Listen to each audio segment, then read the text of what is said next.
আগামী 16ই নভেম্বর তুলা রাশি থেকে বৃশ্চিক রাশিতে প্রবেশ করছে গোচরে রবি গ্রহটি, এবং এই বৃশ্চিক রাশিতে অলরেডি অবস্থান করে আছে বুধ এবং মঙ্গল।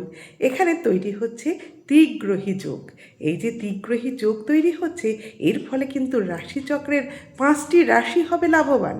এই 5টি রাশির বন্ধ ভাগ্য তালা খুলে যাবে, এবং এই 5টি রাশির জীবন বদলে যেতে চলেছে 16ই নভেম্বরের পর থেকে।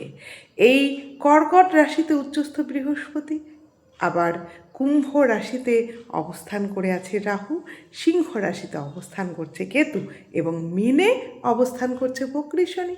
এর ফলস্বরূপ এই যে 5টি রাশি, এই 5টি রাশির কিন্তু ভাগ্য চমকাবে। এদের কি হবে?